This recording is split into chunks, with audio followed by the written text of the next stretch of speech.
And good morning, everybody. Welcome to RTF Sports Talk. I am Michael Buckheiser. I'm joined today with Matthew Lyle and Billy Hatton. Matthew, how you doing today? Doing pretty good, man. And Billy, how you doing today? Doing pretty good. Got the gang back together. Oh, the gang. Yes, we here. So breaking news this morning. UCF has been named partial national championships from last season. What are you guys' thoughts on that real quick before we jump into today's show? You can take it away, Matthew. Go. I'll give them props. They did what they needed to do to win the games on their schedule. So I don't want to take anything away from them, but I can't agree with this. I cannot agree with it.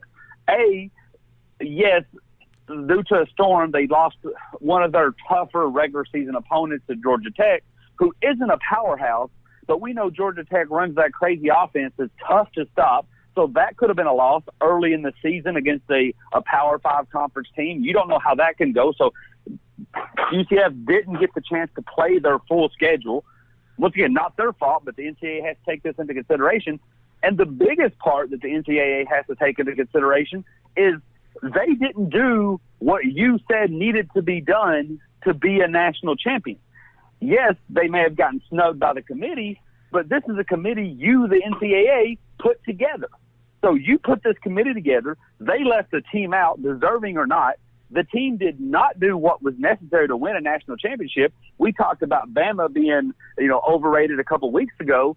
Bama did do whether or not they deserve to be there, they did do what had been told to win a national title. UCF did not. So UCF went undefeated, props to them, beat an Auburn team in a bowl that was not deemed the national championship.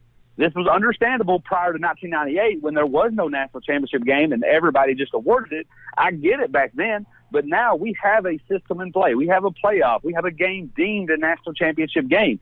UCF was not in it. UCF did not win it, so they cannot be the national championship. And this is a shaky precedent that you're setting because now any team that does all right or has a great season, but, if Marshall Thundering Herd goes undefeated in Conference USA, but, of course, doesn't get invited to the playoffs, do they get to proclaim national championship?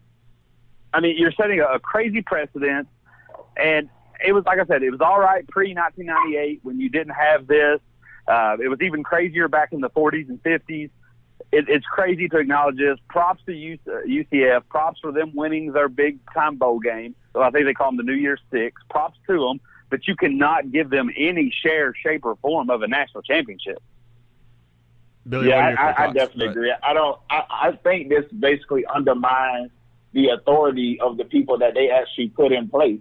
It's almost like going to your mom and she says no, but then go to your dad and he says yes type thing. And Matthew was absolutely correct. I mean, they didn't get to play in the national championship game. So how can they be national champions?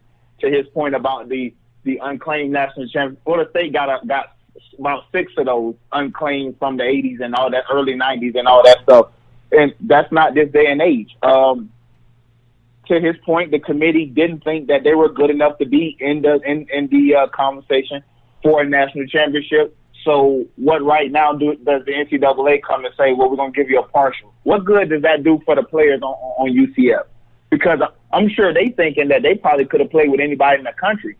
But what does a consolation prize do? Oh, yeah, y'all get a partial. You probably don't even get a ring. Nobody even really probably know about it. Nobody even really care about it anymore because football is going to start again. So I think this is a horrible job by the NCAA, which kind of doesn't surprise me. It is the NCAA, but this is a non-factor. It's almost like the 2-minute report, going back and say, yeah, this guy did get fouled, or yeah, that wasn't out of bounds. Right? What good does it do after the fact? Should have intervened beforehand. That's the crazy thing, Billy. UCF is getting a ring. They did not from the NCAA. They ordered championship rings and championship shirts. That's true. And hung a championship banner, which that's fine. I have no problem for UCF doing that. I'm sorry, UCF doing that because hey, it's them. It's like we talk with any other team. It's fine if you think your team's great. It's the fact that the NCAA is pandering to this absurd thought that they already have. That's It's true. It's like you already have a process in place. Right. Yeah, absolutely. Like, and everybody wants to go, and we can go back all through the 50s, 60s, 70s, and 80s about unclaimed or self-proclaimed national championships, or you got this one media outlet to give you a national championship, and we can debate those all day. But at the time, there was no one to tell you were wrong. Now, since 1998, well, even questionable is, I think, more since 2005 when the BCS actually came with the national championship game. Maybe it's 06. From 06 to today, there is something in play to say, hey, this is the national championship game. If you don't like it, do something about it, win more games, whatever it may be, join a tougher conference. And you can get in a whole argument over that. But the fact is, there is a game in place. Now there's even 3 games in place, 2 semifinals and a championship game, none of which UCF was involved with. Like I said, not their fault, but the NCAA put this committee into place. That committee did not select UCF. UCF did not win those back-to-back games. And that's the thing that's even crazier. Now with the playoff system in play, UCF only won 1 game. It was against Auburn, who they were underdogs. Great job. But to win a championship, you got to win another one. You got to win another one. Got to win 2. So now what you're telling me is that if I'm a mid-tier team, let's not schedule anybody tough. Let's just get into this New Year's 6 game, win 1 tough game, give me my rating. So we could be national champions. Exactly. And the reason I do think this has a bigger problem because of the precedent setting. It's one thing for the school to order rings, shirts, and banners, and everybody can just laugh. But yeah, I mean, Florida State did it. The Kings of Florida, the champions of Florida, they order their rings because we beat Florida and Miami every year. So, I mean, I get, like you say, the school doing it, but for the NCAA to come out and do this, that's ridiculous. Because what that does is it opens up the doorway for everyone else to do it. For someone who feels like that that they're not happy with the outcome of the season to say, give me a national championship. And I think it's dangerous. Hopefully the NCAA either rectifies this or at least puts its foot down going forward, but who knows? So the question arises, since the topic of the show today is overrated, underrated, was UCF overrated? Billy? I think nationally, they was getting overrated. I mean, they had to play the games on their schedule. Nobody can fault them for that. But they are in, a conference that's not known for football. Like, nobody cares about that conference. And I always say that's the reason why I kind of like the playoff system, that any team can be beat, on any given day. So, they beat Auburn. Do I think that they probably could have beat Auburn again? No, I don't think so. Or the best out of 3? No, I don't. So, overrated, but I mean, I guess they were good enough to be undefeated and play the teams on their schedule. So, I guess I give them a pass. I'm going to say not overrated. I think they were rated just right. I mean, they got some love to be undefeated, which I think is tough to do at any conference, even because, yes, you are playing weaker teams, but you're also a weaker school. I mean, it's not like if Bama was in that conference, they'd be like, ugh. But it's not. It's a mid-tier school playing mid-tier opponents. So and then they were given the right bowl. I mean, in a 14 playoff system, I don't think they deserve to be in that. They deserve that bowl that they got. And then they pulled a shocker and beat Auburn. And there was some pundits that said, so I think they were rated just right for this year. Now, if the rankings came out after losing some of the guys they lost and they had them in a top 10, I'm going overrated. But from everything I've seen and the rankings I put together, they aren't ranked anywhere near that. So I think last year they had their time in the sun. It happens quite often. If they can go Boise State and repeat it and stay consistent, then we can talk about that. But I think they were rated just right last year. All right. Well, so the theme of the show today is overrated, underrated. And basically we have a list of coaches, players, and some teams from just well-known teams. So we're going to start off real quick here. Nick Saban from Alabama. Matthew, do you think he's overrated or underrated? I don't know. I may not be able to be very much fun for the show. I think he's rated just right. I mean, depends on where you sit, depends on how you view Alabama. Do you view him as a cheater? Do you view him as all this? I go by facts in this situation. He gets the best players, or at least up there with that group. He wins national championships. Is he winning every one? No, but I think that's unrealistic. He wins every couple of years or so. Right there. You brought up the word cheater. Has any controversy ever been linked to Nick Saban? I mean, I don't think think of any. Well, I mean, no, but it's the same thing. Like, if you look at the fan base, the consensus say, and there was a miscellaneous coach that came out a couple weeks ago and called him a cheater. But, I mean, it's never been reported. I mean, there's been tons of, like, claims by fans and miscellaneous coaches that no one's ever put a name on. So that's why I said, from a fan base standpoint, everybody considers Duke a cheater because they're good, or Kentucky a cheater because they're good. And that's before Calipari. They just consider that Bear Bryant cheated. I mean, people hate on good. I don't think he's overrated. I don't think he's underrated. He's definitely not underrated. I think he's rated just right. Well, I think he's overrated. And I'll say he's overrated because I can only judge you by, especially in college football and college sports and even pro sports, but I can only judge you by how you are with mediocre talent. I can't say that you're the best if every single year you're getting the best kids, especially in college football.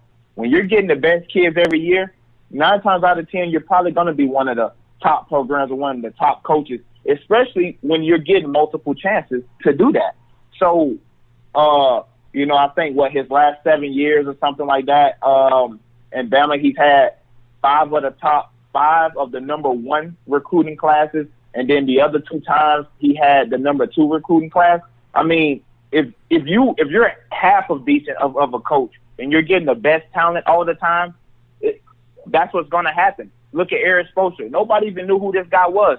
He get LeBron and Bosh added with Wade, and they go to 4 straight NBA finals. I'm still not going to call him a good coach just because you can get to the finals with the best player. Just like I'm not going to call Nick Saban the best just because he can get to a college football championship game or the BCS. That was a very flawed era, and you can get to the championship game. So Nick Saban, to me, is overrated. So, well, I can't consider him overrated on that because I'm looking at precedent of what everyone else has done. I'm looking at people I would also put on that. Bear Bryant, arguably one of the best coaches.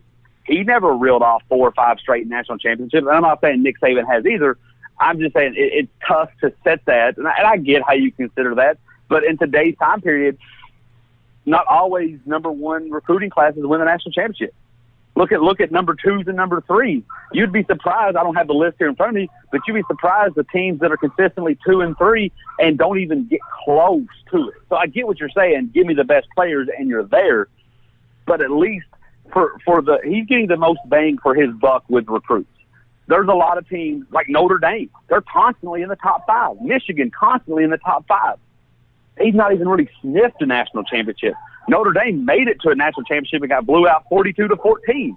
So, yes, if you want to say he's getting the best players and he's not living up to it, I get you there, I guess. And he's making it 3 straight national championships and winning 2. But you look at the 2, 3, 4, 5 ranked recruiting classes, and they're not even getting as close as Saban is. So, Saban's getting the bang for his buck on that one. But I get where you're coming from. I mean, just the thing. I mean, a lot of those other coaches, though, that's 2, 3, 4, and 5. That's maybe those areas always shift because, especially within these past, I would say at least 7, 8 years, because a couple of those years, Florida State was up there, and then now they're out, and then Miami is up. So a lot of those teams, they fluctuate. Not to mention a lot of those coaches aren't getting the same opportunities as Nick Saban. So when one of these other coaches lose, their team is everybody's talking about it. Yeah, they're not going to be in there. There's no way a one-loss, insert name here, team is going to be in there. But any one-loss Alabama team is going to have more opportunity. So that's what I'm saying. Yeah, I mean, we're kind of splitting hairs here, and we're saying the same stuff, but just saying in a different way. But to me, I just think, when you're getting the best players, it shouldn't be, especially consistently. He's doing it consistently. I think it's not that hard to do what he's doing. Well, and we talked about this on a previous show. Yeah, sometimes he does get the benefit of the doubt when he comes up with 1 or 2 losses, but he's living up to the hype. I mean, last year he was a 4 seed. People argued he shouldn't be in, won the championship. 2 years ago he came in as a 3 seed or won the championship. I'm there with you. He does get the benefit of the doubt, but he is making the most of it. I just think in football, especially in college, we haven't really seen anybody dominate, like UCLA did in the 70s, or the 60s and early 70s. So we don't really have much to set it off of, and we just talked about, Bear Bryant had 9 national championships. How many of those, if he coached in today's time period, would be a BCS worthy one or be a college football playoff worthy one? How many of those are unclaimed? Now, like I said, I know Bear Bryant did win a lot of claimed and actual AP national championships, but a different era, and we don't have any dominance to compare Nick Saban to. I would never say he's underrated. If I had to pick one, if we're going pick over or underrated, I will go he's overrated, because you can't go underrated. But being honest, I would say he's rated just right. That's true. I agree there. All right, so let's switch gears into the NFL. Let's go with Bill Belichick. Is he overrated, underrated? Billy, we'll start with you on this one. I'm going to say underrated. And I'm only going to say underrated because I think a lot of the credit that goes on, people do say Belichick and Brady, like they do include both of them. But I think most of the credit goes to Tom, and I hate Bill Belichick. Like it even kills me to even say this. But I think he's underrated. I think a lot of the stuff he it goes unnoticed. He always have a defense that's right up there every single year. I'm gonna say underrated just for the sake of argument, but I mean I could have went right in the middle. I think he's right there. You're gonna hate me again because I got to go the boring answer of he's right there, and I think the reason it is the two people we've spoken on, Nick Saban and Bill Belichick, they're still doing it. We haven't had a chance, because I can make cases on both. Bill Belichick, he's made it to 8 Super Bowls. He's won 5. That's great. He did lose 3 on some crazy stuff. He's got great defenses. He does have Tom Brady. You can debate who gets who on there. But I think he's done what's expected. He's created an expectation, and he's lived to it. He blew the 16. Well, I don't say he blew it. They blew the opportunity to go undefeated, but they made up for it and won 2 more Super Bowls after coming back from one of the biggest deficits in Super Bowl history. I think to call him overrated would be absurd. To call him underrated, in the face. Yep. To call him underrated would even be. I don't want like I said, I'll go the same way I did with Saban. If I had to pick one of the two, I'm going underrated, because I would never utter the words overrated. But I don't think he's underrated. I think he gets the appropriate amount of love. I mean, he's already like a Darth Vader figure. He's got a mystique to him. There's the jokes that he's got guys in his basement that he creates, and when one player gets injured, he just goes to the lab and creates another one. So I mean, he gets appropriate love. I mean, I think when I hear the term underrated, I think, he's not getting love, he's not getting talked about. Oh, he gets the appropriate amount of that. I think he just gets the right amount. I mean, yeah, that's why I said I guess for the sake of argument. But if I had to really choose one, I mean, I think he's right in the middle. I mean, for a coach, I think he gets the right amount of love. But I think, I've seen other coaches who's not as great get more love. Like, say, for instance, Doug Peterson. That's all we heard last year about how great of a coach he is. And basically, Wentz got his love, obviously, because he was putting up the numbers. But I think when the Patriots are balling out, nobody really mentions Bill Belichick until after the fact. We gloss over how good a Tom Brady is. But, if I really had to pick one, I would say he's getting the right amount of love. Well, and that's a good point. Last year there was a point where they were 1-2. They were number 31 in defenses, overall defense. They were 32 in offensive passing yards allowed. they were, the talks were coming out. Everybody was bad-mouthing Belichick. He lost it. But yet when he started rolling it off and that train kept making it to the Super Bowl, nobody said anything. So I mean, even Brad Stevens, look how much love he get. Nobody even really gave the Celtics any love this year. It was how great Brad Stevens is. Is Brad Stevens the best? It's like every day on ESPN, that's all we heard. Is Brad Stevens the best coach in the NBA? So that's what I'm saying. But I think Bill Belichick get his share of love. Now, I don't know if we'll get to this point, but, like, you want to hear overrated to me, and this is how I'm comparing Belichick to it, the Dallas Cowboys. They're always on ESPN, even when they do nothing. And I know they have a big fan base and it sells, but Bill Belichick gets less screen time than Jason Garrett and has done way, way, way, way more. So that's why I can just say he's ready to race. As a Patriots fan, even, when I think they talk about the Patriots the appropriate amount. So I'm going to go right in the middle on that. Well, let's go ahead and ask that question. Dallas Cowboys, are they overrated? Yes.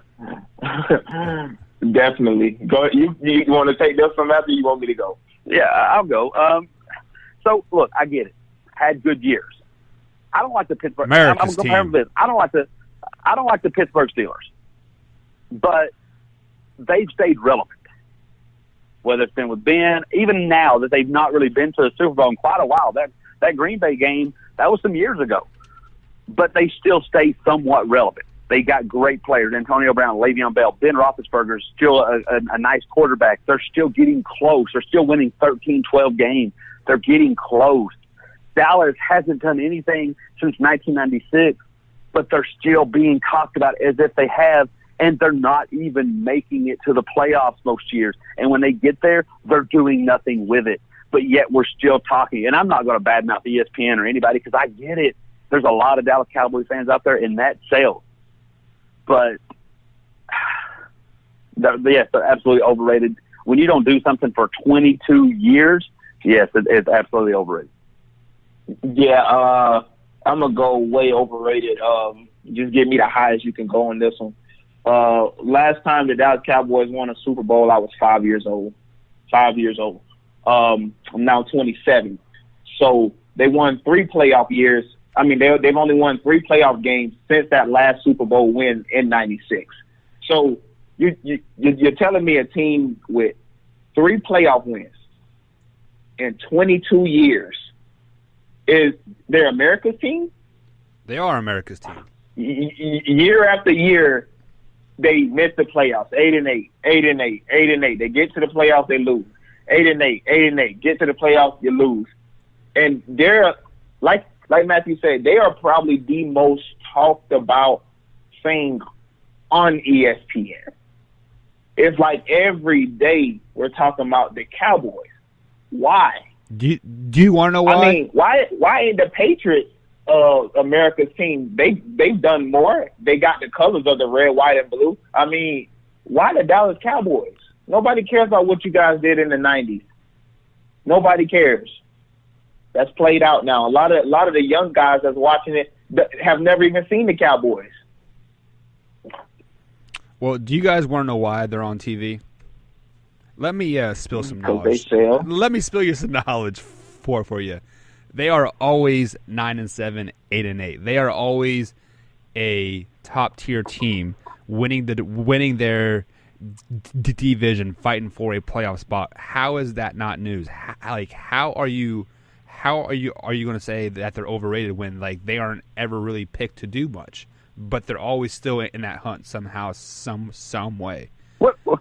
What do you mean? They're not a terrible franchise. Wait. You don't watch ESPN? They are predicted to. You don't look at the internet, social media. They are predicted to win that division every year and come nowhere close. They're always second. Second? Who cares? Who cares? Who cares? Second in the division. I mean, the Cowboys is they're in the hunt.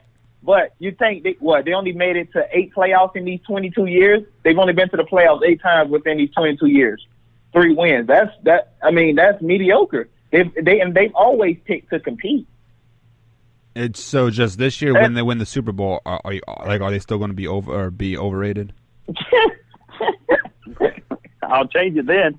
But look, it ain't just at Dallas. Look, I without a doubt, my kid, I just have a feeling, in 15, 20, I don't have a kid, but when I do, when my kid's 15, and he's sitting there at the lunch table at school, or he's on the internet, because by that time, definitely no one will communicate in person.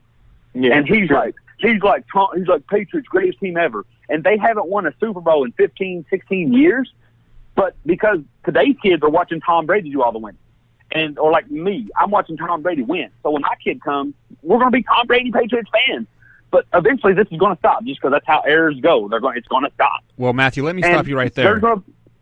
In 10 or 15 years when the Patriots aren't winning, you are going to find a new team to root for, i.e. the Cowboys. Well, I will. There's going to be a group of kids. No, I'm never the Cowboys. But there's going to be a group of kids that just hear their parents talk about the Patriots. And they're not going to, just like all these Cowboy fans that are mine and Billy's age, they're not Cowboy fans because of what the Cowboys done. They were Cowboy fans because when Billy was 5 years old, or a kid like Billy was 5 years old, his dad was yelling at Emmitt Smith and had the posters on the wall and had the replica trophies.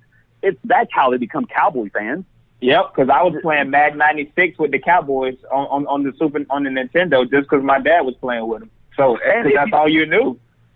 See, and yes, I am a bandwagon fan. I'll be the first to admit it. But it's funny, the NFL, the Patriots are the only NFL team I've ever rooted for. And the reason that is, and it's just a mere coincidence, when I was like 7 or 8 years old in the mid-'90s, I only liked Michael Jordan in the NBA. But I had a Sony PlayStation demo disc from Pizza Hut that had Madden, that I think it might have been Madden, I think it was 96 or 97, and it was a demo. And the only two teams you could play with were the Patriots or the Packers, because I remember that demo. So I always picked the Patriots because they had the cooler-looking helmet, knew nothing about it. So I played that game for like 2 years. Well, then when I started actually enjoying football and getting to learn things about it as I started to get like 9, 10 years old, well, guess who became good all of a sudden? So here's this team, at the time, the only team that I knew, started being good. So I said, hey, I'm going to continue to roll with that team. And then from that point, I've just expanded my knowledge on the NFL and the NFL history. So it's really just a coincidence. So I've never rooted for another NFL team but the Patriots. But, yes, if they become horrible, I will find a new team. All right, so speaking of history, let's go to UCLA basketball. Like in their history, are they overrated or underrated? Billy, go ahead and start with you on that Me? one. Billy, you start this. Oh yeah. I'm gonna go. They probably underrated in this time because to win 11 titles, man, that's tough, man. And it doesn't matter what league you playing in, like Matthew stated earlier. Listen, you can be playing out here against rec teams. To win 11 titles is hard because you still have to go out there and play the games, and anything can happen especially on any given night, especially in basketball. Yeah, I mean, shots just don't fall. You get in foul trouble. I mean, maybe this ain't your night. To win 11 titles, and they're not even talked about a lot in the sports world. A lot of the younger basketball fans probably don't even know about the UCLA men's basketball team back in the day. You know, most of the only thing that gets talked about now is Duke basketball, North Carolina, you know, Kentucky, Calipari. You know, not really UCLA men's basketball is being plastered over ESPN and being talked about. That's tough to do, man. I'm going to say underrated. Once again, let me just go with this flow that I've been going with. And I'm going to take this side. Being a huge college basketball fan, being a college basketball self-proclaimed historian, they're just right. Now, let's go back to the 60s and 70s.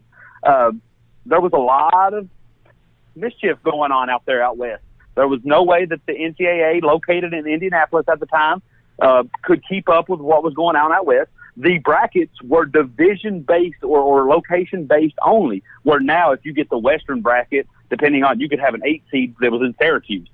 Back then, for the longest, the West was California, San Francisco, Seattle, I said it, UCLA, and teams like that. So they had a easier route but the Big Ten was churning out constant competitors. Michigan, Ohio State, Indiana, Iowa even was there for some time. Ohio State, I already said it. Cincinnati wasn't in the Big Ten, but they were in the same area. They were a really good team. And since then, they had 95. But after that, they had Kevin Love, and then they had Alonzo Ball.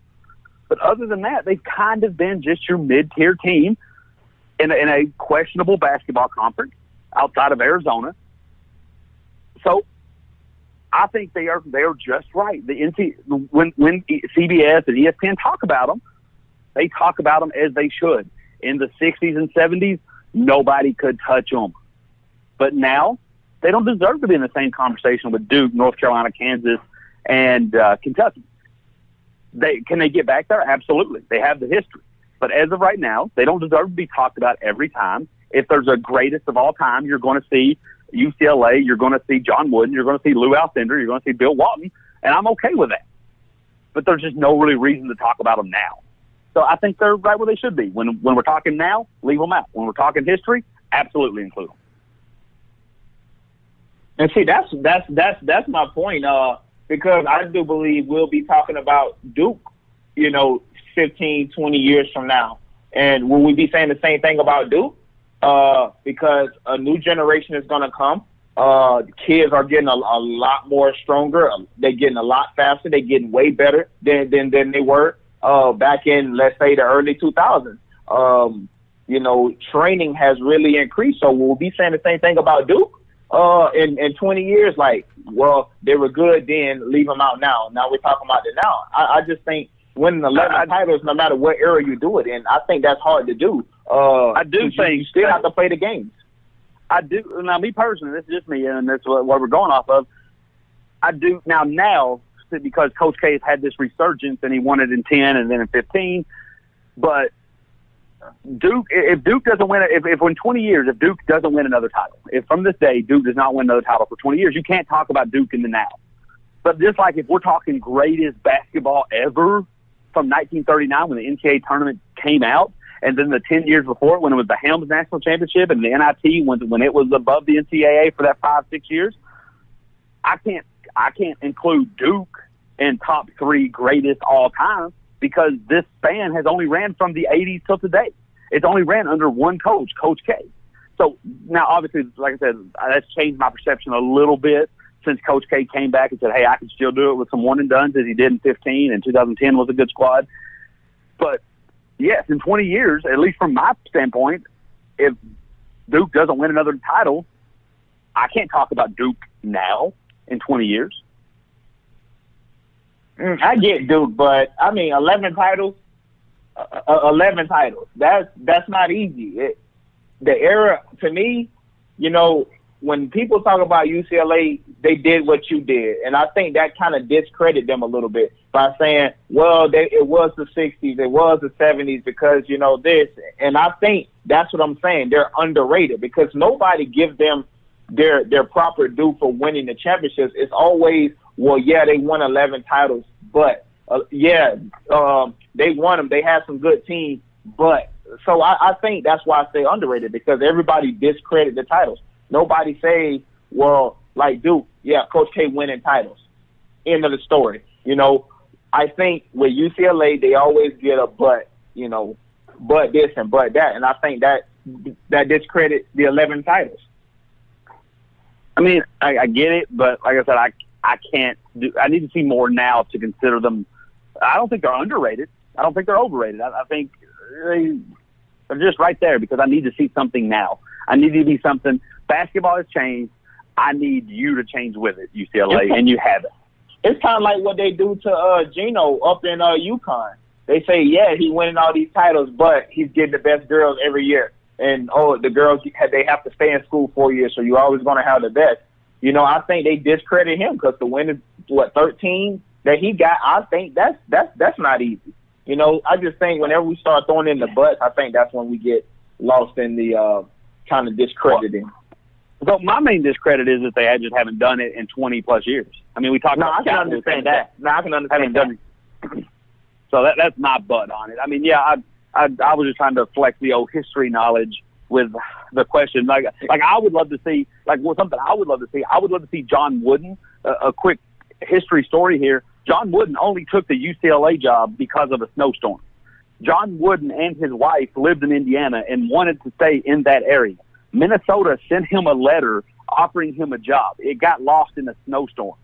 When everything cleared out, the first team that got in touch with him was UCLA.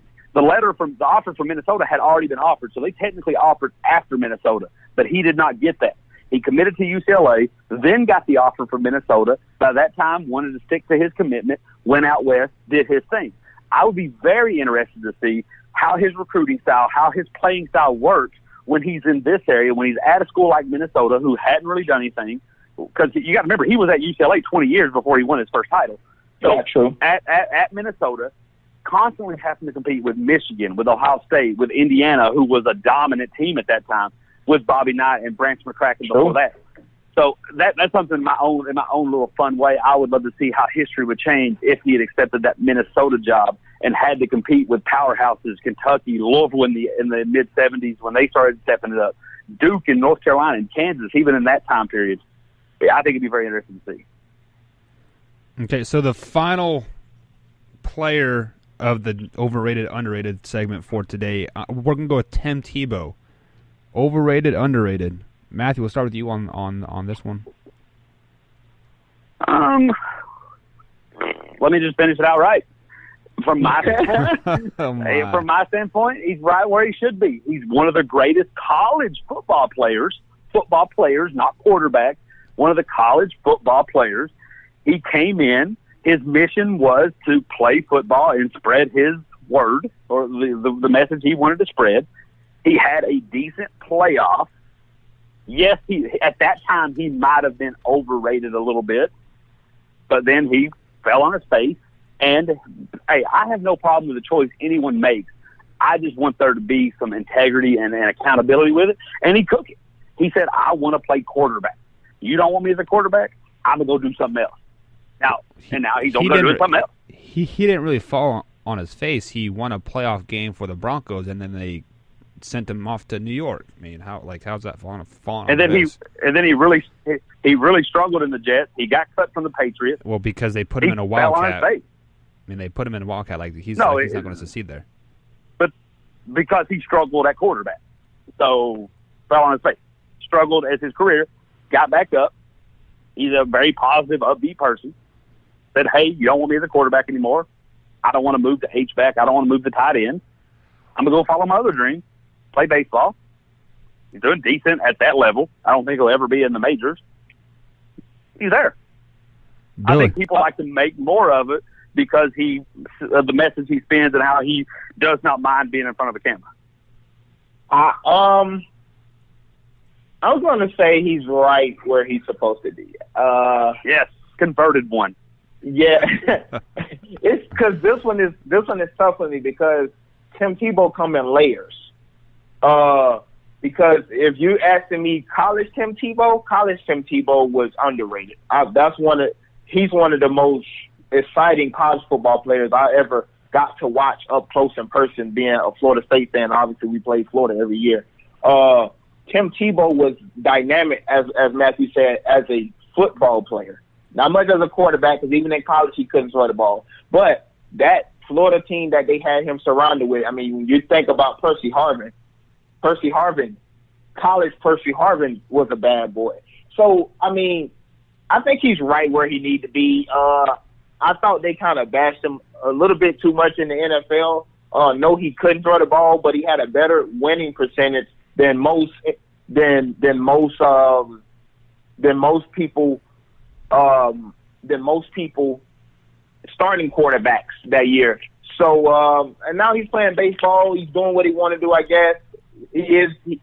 Before he got hurt, I heard he was supposed to make like the All-Star game or something like that to get called up. So, I mean, I think Tim Tebow is right where he needs to be. I don't think he's over or underrated. And I think one reason the people like to bash him, and I'm not going to bring religion or anything in this, but I think people, on average, just the public, just the people watching TV, they like to see entertainment but they like to see people suffer. They like to see, that's why these reality shows work. They like to see people struggle more than them. And when Tim Tebow had his struggles and he came in front and he never pulled a Des Bryant. He never got mouthy. He never said, woe's me. He was very positive, and I think that annoyed people. They were like, you're a bad quarterback, but you're happy. How dare you? And I don't like it. And I think that's why he gets some negative publicity. I think that's why a lot of people like to bash on LeBron too, because even when he is losing finals, which I don't know why you would bash him for that, he's upbeat about it, and he's still trying to promote things. And people's like, you lost, be miserable. Why are you not miserable? And that's why. But then again, when you are miserable, when Cam Newton looked upset after losing the Super Bowl, they gonna say something. They bash about that. But yeah, so people just like to complain, but they like to see people who are better than them or successful than them be miserable. So, but you got to be miserable the right way. You got to be just that mid-level of miserable. And I think Tim Tebow is so positive. He's so upbeat all the time that I think it started to annoy people. All righty, guys. I agree with that. All righty, guys. So that's all we have for today, like a little overrated, underrated segment. Go ahead and like, comment, subscribe to the channel. If you're following us on iTunes, Spotify, Google, etc., go ahead and give us a follow. Billy, where can people find your podcast at? iTunes, Spotify, Beaker, Radio Public, any Google Play, anywhere where you get your podcast at. Go ahead and subscribe to the podcast. You get the notifications every time I post, so go follow the Unpopular Opinion podcast. And Matthew, where can people find the Big Blue Breakdown at? They can find it on YouTube, podcast, iTunes, Spotify. You can find me on Facebook Live doing some semi-pro stuff. Billy's been nice enough to let me on his podcast a time or two. Like they say, you speak of the devil, he shall appear. So look for me, you'll find me. And what is the name of your Facebook page, Matt? Cross Sports Network. All righty, guys. Go ahead and go give all 3 words. Go ahead and go give that page a like for us, and we'll catch you guys on Tuesday at 9:45 Eastern Time. Thanks. Have a good day.